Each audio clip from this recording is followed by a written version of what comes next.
بسم اللہ الرحمن الرحیم۔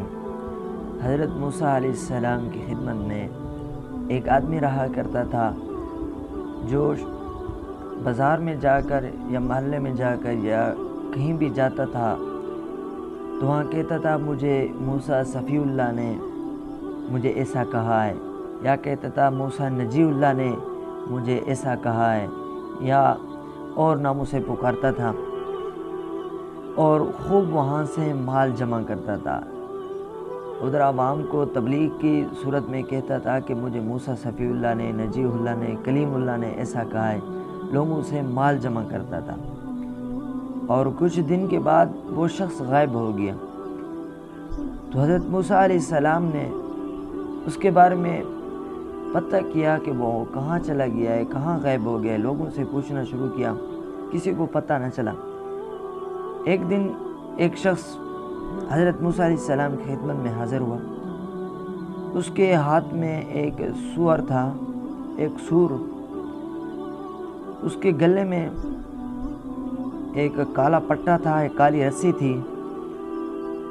تو حضرت موسیٰ علیہ السلام نے اس شخص سے پوچھا کہ فلاں شخص کو تم جانتے ہو، اس کو کہیں دیکھا ہے؟ اس آدمی نے کہا کہ فلاں شخص، یہ جو سور میرے ہاتھ میں یہی ہے۔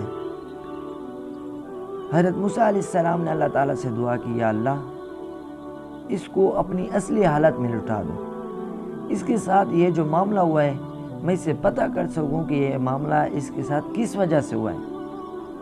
تو اللہ پاک نے حضرت موسیٰ علیہ السلام کو فرمایا، اے موسیٰ، آپ نے جس نام سے مجھے پکارا ہے اور آپ سے پہلے جتنے انبیاء کرام نے مجھے جس نام سے پکارا ہے، تب بھی اگر آپ اس نام سے مجھے پکارتے میں اس کو اپنی اصلی حالت پر نہ لٹاتا۔ اللہ تعالیٰ نے فرمایا کہ اس کی تبدیل ہونے کی، اس کے ساتھ جو معاملہ فرمایا ہے وہ میں خود بتاتا ہوں۔ اللہ رب العزت نے فرمایا کہ اس کے ساتھ یہ جو میں نے معاملہ کیا ہے یہ دین کے ذریعے دنیا طلب کرتا تھا۔ استغفر اللہ پاک ہمیں ایسی دنیا حاصل کرنے سے بچائے جو دین کے ذریعے ہمیں حاصل ہو۔ کچھ لوگ ہیں جو دین کے ذریعے دنیا طلب کرتے ہیں، اللہ پاک ہمیں ایسے لوگوں سے بچائے، ایسے لوگوں کے محفلوں سے بچائے۔